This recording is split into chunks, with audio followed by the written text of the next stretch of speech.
After the grandeur of the Old Kingdom, Egypt entered the first intermediate period, a period of turmoil and fragmentation. This era, which lasted from around 2181 to 2055 BCE, was marked by the decline of centralized power, with regional governors or nomarchs asserting their independence. The once great monuments of the Old Kingdom stood in stark contrast to the instability and chaos that gripped the land. The first intermediate period saw the disintegration of Egypt's unity, with competing dynasties and rival factions ruling different regions of the country.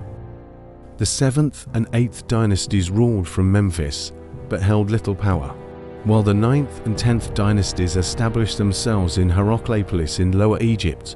Meanwhile, the 11th dynasty rose to prominence in Thebes, in Upper Egypt, laying the groundwork for a reunified kingdom. It was in Thebes that the Middle Kingdom truly began.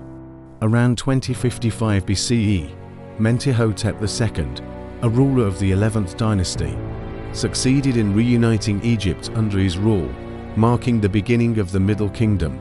Mentuhotep II's reign ushered in a period of stability, prosperity, and cultural revival. The Middle Kingdom, spanning the 11th and 12th dynasties, is often considered the classical age of ancient Egypt, a time when literature, art, and monumental architecture flourished once again. Unlike the massive pyramids of the Old Kingdom, the Middle Kingdom pharaohs constructed smaller, more modest pyramids. These were often built with mud brick cores and faced with limestone, a reflection of both the changing economic realities and the evolving religious beliefs of the time.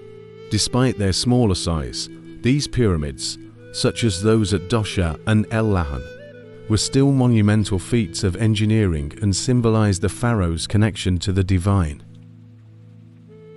The Middle Kingdom was a period of significant cultural and intellectual development.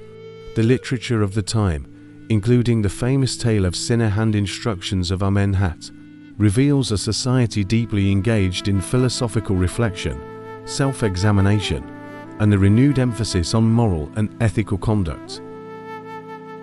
Under the Middle Kingdom pharaohs, Egypt expanded its influence beyond its traditional borders. The construction of fortresses and trading posts in Nubia secured valuable resources, including gold and ivory, while increased trade with the Near East brought wealth and new ideas into the kingdom.